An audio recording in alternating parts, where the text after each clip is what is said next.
हमारे साथ बीजेपी की वरिष्ठ नेता प्रिया चौधरी भी इस वक्त जुड़ चुकी हैं। प्रिया, आपसे जानना चाहूंगी, बतौर बीजेपी के नेता क्या आप हैदराबाद पुलिस के इस तरीके का समर्थन करती हैं? देखिए, किसी पार्टी की होने से पहले मैं एक महिला होने के नाते ये कहूंगी कि अपराधियों को सज़ा मिली, चाहे वो जिस भी माध्यम से मिली, तो कम से कम मेरी आत्मा खुश है कि एक लड़की की इतनी निर्ममता से हत्या, उसके साथ इतनी बुरी तरह से दुष्कर्म करने के बाद निर्ममता से हत्या करने के आरोपियों को इस तरह से सज़ा मिल गई है। तारीख पे तारीख वाला कोई भी खेल नहीं हुआ, तो मैं इस चीज़ से खुश हूँ। और दूसरा, जहाँ तक बयानों की बात है तो सब अपनी अपनी सहूलियत के हिसाब से बयान देते हैं। आज रेणुका चौधरी जी को लग रहा है कि ये ऐसे हुआ वैसे हुआ। एक समय था जब वो कहती थी कि रेप तो होते ही रहते हैं। आज मायावती का थोड़ी देर पहले आपने बयान सुना होगा, जिस यूपी पुलिस के इनकाउंटर पे वो हमेशा सवाल उठाती रही हैं। ये केस सामने, ये कल का इनकाउंटर सामने आने के बाद आरोपियों का वो कहने लग गई कि यूपी पुलिस को उनसे कुछ सीखना चाहिए। तो ये सहूलियत की बयानबाजी, लेकिन इसकी जरूरत क्यों आन पड़ी? तक आप लोगों ने, लेकिन इसकी जरूरत क्यों आन पड़ी? क्या हमारा सिस्टम, पुलिस रिफॉर्म, ये तमाम चीजें का फूल बरसाए, ठीक है, एक संवेदना जो है वो अपने चरम पर है, उसी पर सेंटिमेंट अपनी बात ठीक है, लेकिन क्या एक लोकतंत्र में ये तरीका सही है? क्या हमें अपनी न्यायपालिका पर भरोसा नहीं है? क्या हमें अपनी कानून व्यवस्था पर भरोसा नहीं है? क्यों पुलिस पर से विश्वास उठ रहा है? क्यों केसेस लंबे खींचते हैं जब फास्ट ट्रैक ट्रायल की बात होती है? तो क्या पॉलिसी मेकर्स की कोई जवाबदेही नहीं है? बिल्कुल सही कहा आपने। इस तरह के इनकाउंटर के माध्यम से आप अपराधों को ढक नहीं सकते हैं, अपराधों को रोक नहीं सकते हैं, जब तक एक इस तरह का कड़ा कानून हमारे हाथ में ना हो जिसका हर किसी के अंदर खौफ हो। क्योंकि मान लीजिए कि हैदराबाद पुलिस ने तो ये कर दिया है, लेकिन किसी और राज्य की पुलिस तो ये नहीं कर पाएगी ना। तो वहाँ के आरोपियों में तो डर ही नहीं है। आपको हर स्टेट में, हर सिटी में डर कायम करने का ये बनाना पड़ेगा कि हर जगह पे आप एनकाउंटर करके चलें। तब आप क्या बोल रहे हैं?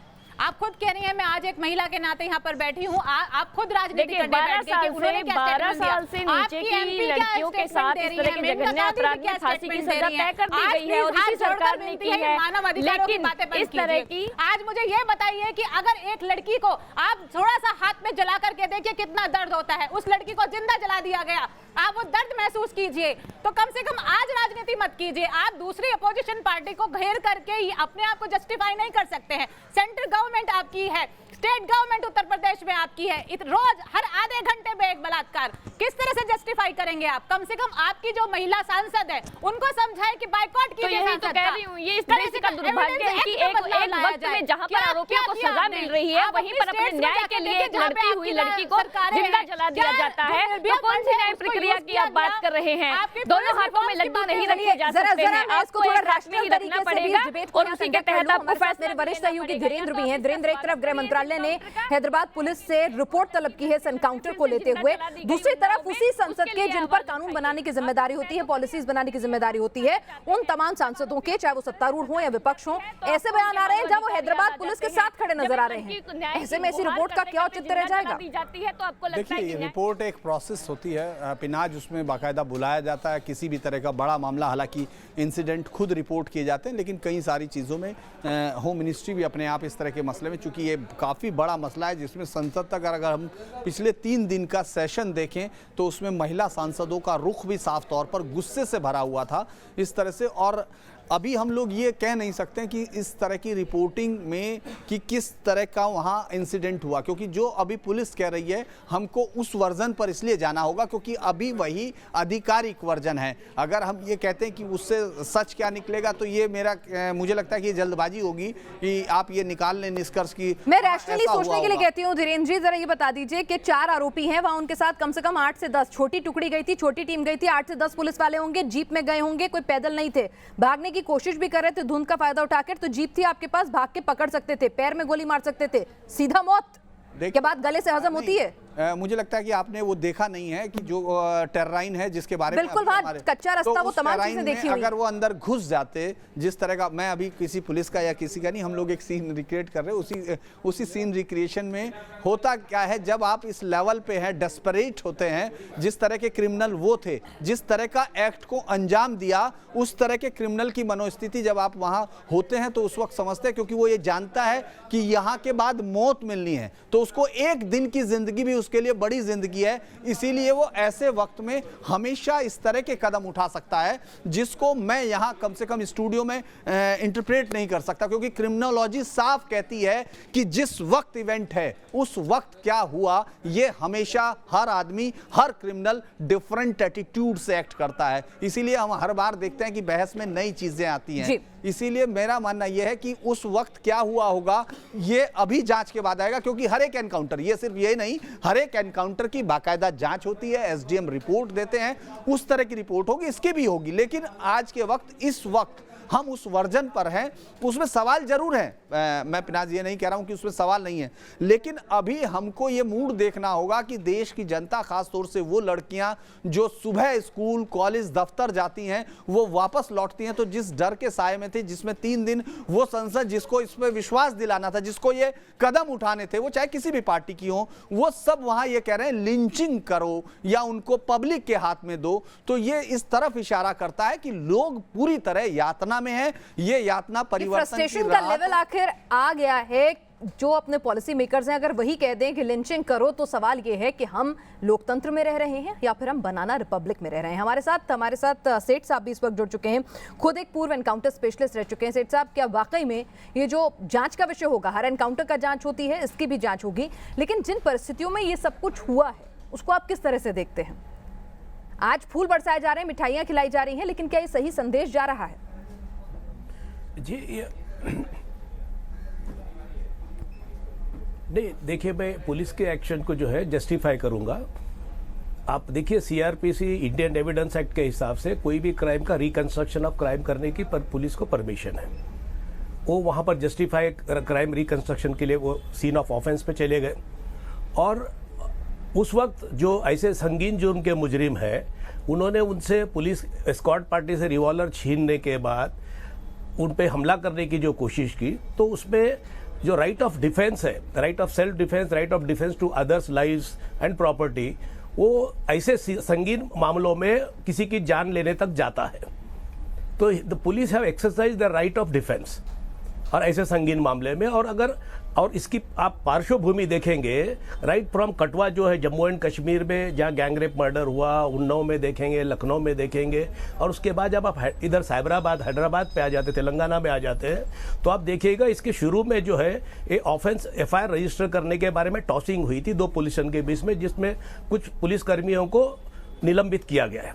उसके बाद उस वक्त वहाँ के जो होम मिनिस्टर है, उन्होंने भी ठीक से रिस्पॉन्सिबल स्टेटमेंट नहीं दिया, तो पब्लिक आउटक्राई इतना बढ़ गया कि जो जन आक्रोश जो है, इसमें इतना प्रेशर आ गया है।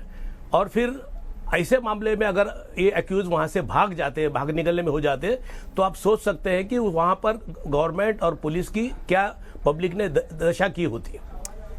तो मैं ये अल्टीमेटली हर एनकाउंटर का जो है जुडिशियल इंक्वायरी होती है जी, और उसमें समझेगा। और यहाँ पर न कोई आई विटनेस है, न कुछ है।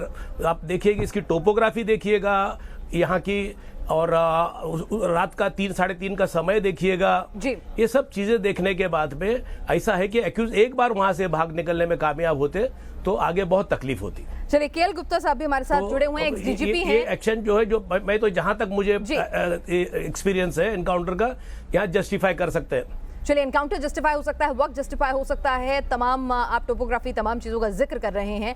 केएल गुप्ता साहब, आखिर ये नौबत ही क्यों आन पड़ रही है कि आज हम इस स्थिति में आ गए हैं जहां पर हमारे सांसद जो हैं, जो पॉलिसी मेकर्स हैं, वो लिंचिंग की बात कहते हैं, वो कहते हैं कि इन्हें भीड़ को सौंप दो। आज तमाम लोग जो हैं वो खुशियां मना रहे हैं, पुलिस को कंधों पे उठा रहे हैं, फूल बरसा रहे हैं। यानी कहीं ना कहीं हम में इतना गुस्सा बढ़ गया है कि निर्भया के बाद ना जाने कितनी निर्भया आती हैं, सिर्फ शहर बदल जाता है, लोग बदल जाते हैं, लेकिन रेप जैसे जघन्य अपराध रुक नहीं रहा है और सजा भी नहीं हो रही है। कहीं ना कहीं मामला ज्यादा गंभीर है, सिस्टम में फ्लॉ है, पुलिसिंग में फ्लॉ है। जी हाँ, मैं वही सुनिए, हाँ नहीं मैडम सुनिए, मैं सुबह से ही इसी चैनल्स में लगा हुआ हूँ, मैं देख रहा हूँ उसमें ये इनकाउंटर किया नहीं जाता। पहली बात तो ये समझ लीजिए, इनकाउंटर हो जाया करता है। अगर क्रिमिनल्स भाग रहे हैं, पुलिस पर अटैक कर रहे हैं, तो उसको आईपीसी में दिया हुआ right of private defence for self and for others also, तो उसमें उन्होंने इनकाउंटर किया, मार गए। तो इनकाउंटर किया नहीं, जो हमारे ह्यूमन राइट एक्टिविस्ट और जो सब बोल रहे हैं कि पुलिस मार रही, ऐसी बात नहीं है। फिर इसकी अभी मजिस्ट्रेट इंक्वायरी होगी, जुडिशियल इंक्वायरी होगी, लॉ में दिया हुआ सब चीजें, उसमें सब चीज सामने आएगी। तो पहले तो आप इसमें अविश्वास के साथ ना स्टार्ट करिए कि पुलिस ने इनकाउंटर करके मार दिया। हमारे ह्यूमन राइट एक्टिविस्ट हैं, खुदा न करे उनके किसी परिवार के साथ अगर कोई ऐसा होता तो ऐसा ना बोलते। वो एक्चुअली एंग्विश है पब्लिक में। अब सुनिए, पब्लिक में एंग्विश है कि निर्भया कांड के बाद जस्टिस वर्मा तेलंगाना की किसी पुलिस ने सवाल उठाए थे, उस बच्ची से पूछा था कि क्या तुम्हारी बहन जो है वो किसी के साथ तो अपनी मर्जी से नहीं चली गई और इस थाने नहीं उस थाने में जाके तुम शिकायत दर्ज कराओ। उसे प्रूफ के तौर पर अपनी बहन से हुई बातचीत की रिकॉर्डिंग सुनवानी पड़ी थी, तब जाके पुलिस सतर्क हुई थी। वो गलती नहीं है। हाँ मेरी बात ओहो, तो मेरी बात तो सुन लीजिए। तो जो लॉ तो बहुत स्ट्रांग है, वो सब बेकार की बातें हैं कि लॉ स्ट्रांग करिए, फांसी की सजा है, लाइफ टर्म है, मिनिमम सेंटेंस है, सब कुछ है। पर फास्ट ट्रैक कोर्ट तो लोअर कोर्ट होती है ना, वो एक बार सजा दे दिए 2-3 महीने में, पब्लिसिटी खूब हो गई। फिर 7 साल से निर्भया के एक्यूज को अभी तक फांसी नहीं हुई। तो हमारी अपीलेट कोर्ट्स हैं, हाई कोर्ट, सुप्रीम कोर्ट, इनमें भी फास्ट ट्रैकिंग की जरूरत है। तो पब्लिक एंग्विश इसमें जायज है। Public should put A pressure on the criminal justice system कि साहब सुधार करके साल भर में, जैसे विदेशों में हो जाता है, साल भर में ट्रायल होके फांसी दे दो, पब्लिक में दे दो फांसी, गोली मार दो, पे ट्रायल करो। पे ट्रायल हो नहीं रहा है तो पब्लिक इस चीज को अप्रिशिएट कर रही है। इसके पीछे इंटेंशन देखो पब्लिक का कि they want fast track trial और जल्दी सजा गुना हो, जिससे रिपीटिशन न हो। अभी तुरंत बेल हो जाती, बेल इज द रूल, और कहते हैं साहब जेल इज इन एक्सेप्शन। तो बेल हो गई, फिर रेप करता है, फिर एसिड डाल देता है। तो इसमें सिस्टम कहाँ चला गया? तो हमको बैठ करके हमारे जूरिस्टों को, ये लेजिस्लेटर सबको बैठना पड़ेगा। इसमें जितना पैसा मांग रहे हैं, कोर्ट नंबर ऑफ कोर्ट्स बढ़ा दो, अब ट्रायल कम से कम साल भर में करके फांसी। न्याय अपने आप में अन्याय होता है, जो बात बार बार कही जाती है, खासतौर से जब ऐसे मामलों में भी अगर निर्भया का केस जिसने पूरे देश को, दुनिया को हिलाकर रख दिया था, उसके गुनहगार भी आज फांसी के फंदे से दूर हैं 7 साल बाद भी, तो कहीं ना कहीं ये चीज मन करता है कि जस्टिफाई करें, इसकी खुशी मनाएं, एक वानगी तो सेट होगी।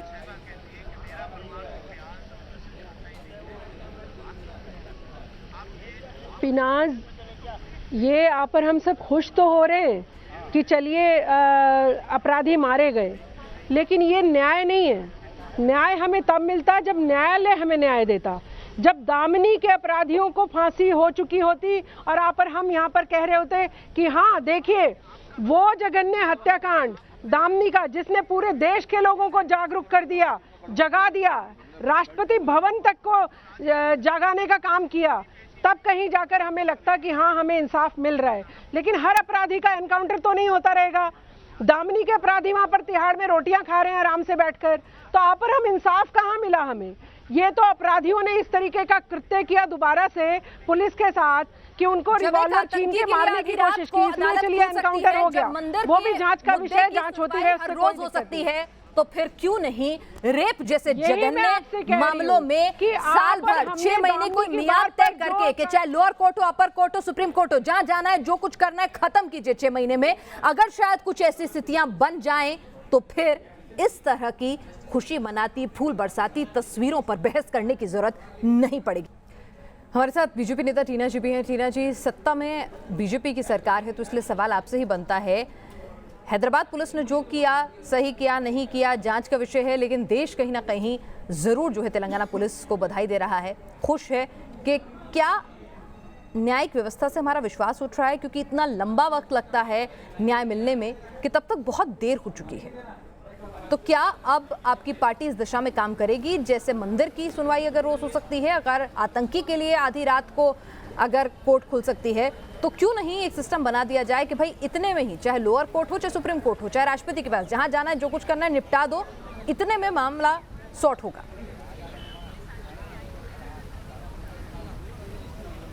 बिल्कुल, आपने जो भी कहा मैं उस बात से पूरी तरह सहमत हूँ, और एक महिला होने के नाते, पार्टी की प्रवक्ता होने के नाते पूरी सेंसिटिविटी फील भी करती हूँ, क्योंकि मेरी खुद की 2 छोटी छोटी बच्चियाँ हैं लेकिन इसके साथ कहने के साथ मैं ये भी कहना चाहती हूँ कि पार्लियामेंट में आज भी इस विषय पे बहस चल रही है, तो मुझे लगता है कि एक डिस्कोर्स सेट होगा इसमें। और फास्ट ट्रैक कोर्ट जिसकी हम बात करते थे वो तो 6 महीने की बात हुई थी, 6 महीने, साल, 2 साल, इससे ज़्यादा क्या समय। निर्भया को 7 साल हो गए जुडिशल प्रोसेस में फंसा है। लेकिन मुझे एक तसल्ली है कि जब मर्सी प्ली जो एक्यूज्ड हैं निर्भया कांड के वो होम मिनिस्ट्री जाती है तो होम मिनिस्ट्री उसे आगे राष्ट्रपति को नहीं भेजती है। ये एक बड़ा स्टेप है और मुझे लगता है कि मर्सी प्ली खत्म करने के लिए हमें काम करना चाहिए। लेकिन हमारी सरकार अदालत की ओर से, कानून की ओर से क्या किया जा सकता है कि भाई ये नौबत ही ना आए, मतलब 6 महीने, साल भर, जो भी आपको एक टाइमलाइन फिक्स करनी है वो कर दी जाए। मुझे बिल्कुल ऐसा ही लगता है और बल्कि 1-2 केसेस में नहीं लगता है। मुझे लगता है कि एक आधी आबादी की जो बात है, जो आवाज है, जो महिलाएं हैं, उसके बाद उन्होंने रिव्यू किया, रिव्यू में टाइम लिमिट है, उनको न्याय चाहिए। मल्टी पिटीशन में कोई टाइम लिमिट नहीं है कि उन्हें टाइम बाउंडेशन नहीं है कि उन्हें इतने टाइम के अंदर में करनी है। तो ये हमारा एक बहुत बड़ा ये ड्रॉबैक है। इसमें हमें इस तरीके के मामलों के लिए एक टाइम लिमिट फिक्स करनी चाहिए कि आपको 1 साल तक का या 6 महीने तक का आपको टाइम दिया जाएगा। उस टाइम के अंदर ही आपको ये सारा, जहां पर अगर आपको अपील करनी है, अपील में भी जाना है, उनको मौका दिया जाएगा।